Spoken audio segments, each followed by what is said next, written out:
Kebohongan besar sepanjang sejarah manusia adalah teori evolusi, dan anak dari kebohongan selanjutnya adalah teori tentang manusia purba. Sejarah tidak berjalan linier seperti garis lurus dimulai angka 1 hingga 30 dan angka 1 tidak berarti primitif atau purba. Publikasi kebohongan ini harus tetap digaungkan kepada bangsa yang harus dijajah, inilah konspirasi global yang mereka ciptakan. Para evolusionis telah merekayasa skema hayalan dengan sangat fantastis. Pada tahun 1912 seorang ahli paleontologi amatir bernama Charles Dawson mengklaim menemukan sebuah tulang rahang dan fragmen tengkorak di Piltdown, Inggris. Tulang itu mirip tulang rahang hewan namun gigi tengkoraknya seperti milik manusia. Spesimen ini dinamakan manusia Piltdown dan dipublikasikan berumur 500.000 tahun, lalu pada tahun 1953, hasil pengujian secara menyeluruh terhadap fosil tersebut menunjukkan kepalsuannya. Tengkorak tersebut berasal dari manusia yang hidup beberapa ribu tahun yang lalu, sedangkan tulang rahangnya berasal dari bangkai kera yang baru terkubur beberapa tahun. Gigi-giginya ditambahkan kemudian agar terlihat mirip manusia lalu persendiannya disumpal. Setelah itu seluruh fosil diwarnai dengan potasium dokromat agar tampak kuno. Mereka memasukkan Australopithecus, ras kera yang telah punah sebagai ras nenek moyang manusia, padahal ada jurang besar dan tak berhubungan antara kera dan manusia. Adapun ras manusia primitif menurut mereka, sebenarnya hanya variasi dari ras manusia modern, namun dibesar-besarkan sebagai spesies yang berbeda. Faktanya, tidak ada urutan kronologis seperti itu. Banyak makhluk yang hidup pada periode yang sama hingga kini bentuknya sama yang berarti, tidak ada evolusi. Tidak pernah ada makhluk bumi yang mengalami proses evolusi, berubah dari sesuatu makhluk menjadi makhluk lain. Jika benar ada pasti banyak ditemukan sisa fosil dalam bentuk transisi-nya.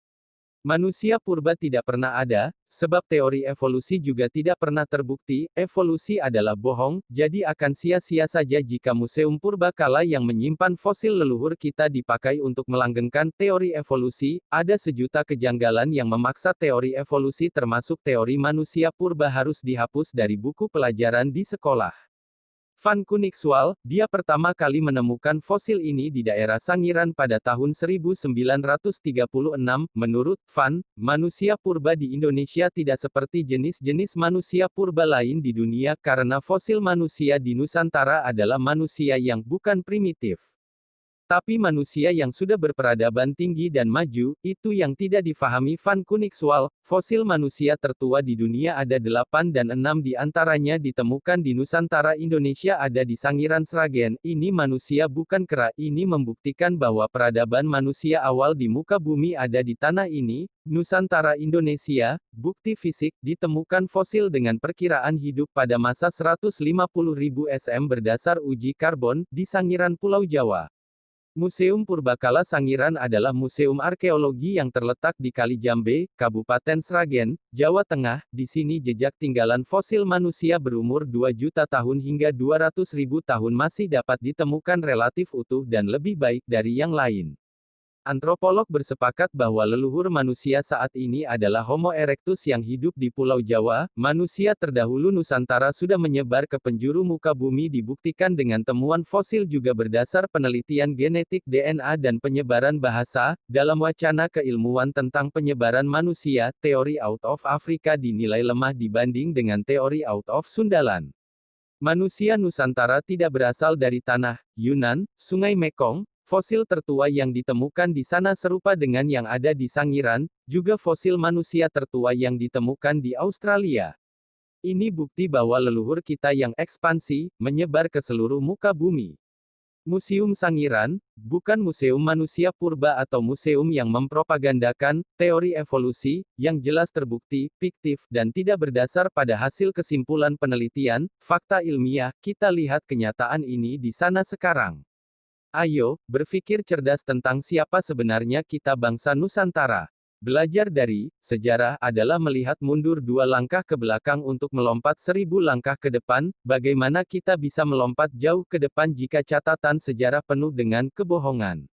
Sejarah tidak pernah bohong, siapa dan niatan penulis sejarah itu yang menjadikannya bohong. Sejarah Nusantara dominan ditulis penjajah. Percaya dengan sejarah yang ditulis penjajah menyadur dan copy paste-nya, sama dengan menyebarkan kebohongan kepada publik. Fahami saudaraku, bahwa ini pengkhianatan kepada bangsa. Johannes Gisbertus Hans Kasparis, filolog Belanda tahun 1954 menulis di disertasinya bahwa Borobudur dibangun pada perkiraan tahun 824 Masehi oleh Gunadarma. Angka tahun yang disebut adalah angka tahun perkiraan. Ini tidak akademis, nama Gunadarma tidak ada dalam silsilah kerajaan di Nusantara, tidak ada adegan porno di relief dasar yang ditutup oleh penjajah. Dari 160 panel ada 12 literasi teks kata, Sevarga ini membuktikan bukan Buddhism, labeling ini baru ada tahun 1954. Hanya dengan melihat adanya arca dengan bentuk orang duduk bersila, situs ini disebut Buddha, situs yang tidak ada patung orang duduk bersila disebut Hindu. Prambanan Hindu maka mendut otomatis Buddha dan jika situs berdampingan maka dengan mudah disebut bertoleransi.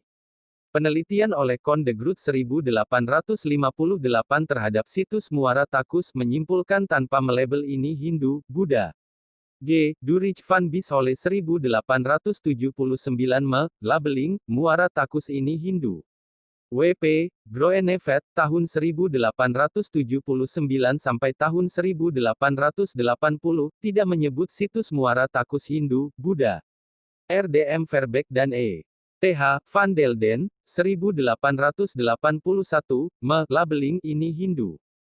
J.W. Ichzerman tahun 1889 sampai tahun 1893, labeling ini Buddha.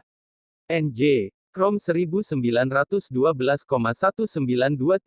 labeling, Muara Takus ini Hindu. J.L. Moens di tahun 1924 labeling, Muara Takus ini Buddha.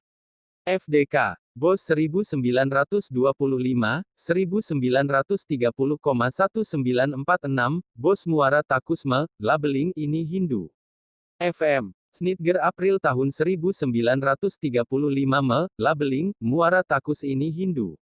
E.J. Brill, 1936, menyebut situs Muara Takus ini Hindu. Dari semua penelitian kolonial penjajah Belanda di atas tampak tidak konsisten, terhadap apa yang mereka labelkan kepada objek situs apakah Hindu, Buddha. Kapan dan siapa, misionaris India ke Nusantara, hingga situs-situs dan kerajaan pra-Islam disebut Hindu, Buddha. Tidak ada jawabannya, karena memang tidak pernah ada. Ini hanya labeling penjajah. Ayo berpikir cerdas. Para peziarah, pelajar dari Tiongkok datang ke Nusantara untuk belajar, mencatat dan menyalin kitab-kitab dharmik original, membawa ke negerinya, bukan membawa ajaran dari sana disebarkan ke sini. Dan Palembang bukan pusat ajaran Buddhism. Hentikan publikasi catatan sejarah tanpa dasar juga menyebarkannya. Mereka para peziarah, pelajar dari Tiongkok datang ke Nusantara untuk belajar. Fahuan 337-422 m. Sung Yun 518-521 m. Hien Sang 602-664 m. Hui Ning 664 m 667 m.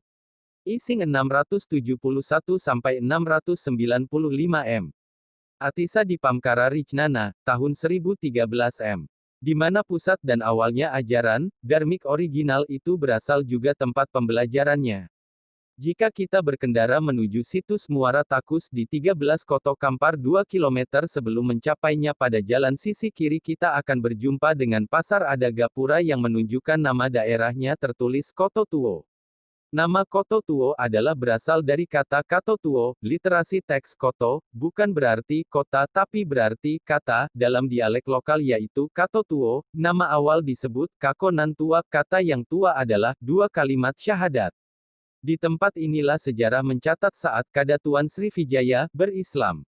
Yaitu saat Sang Hyang Maharaja Diraja Indra Brahman belajar Islam abad 7 tahun kedua atas perintah ibunya Putih Bungsu, generasi ketiga, si Om Putra Kadatuan sebelum dan sesudah disebut Srivijaya, memerintahkan menulis surat kepada Umar bin Abdul Aziz untuk dikirimkan seorang ahli Islam.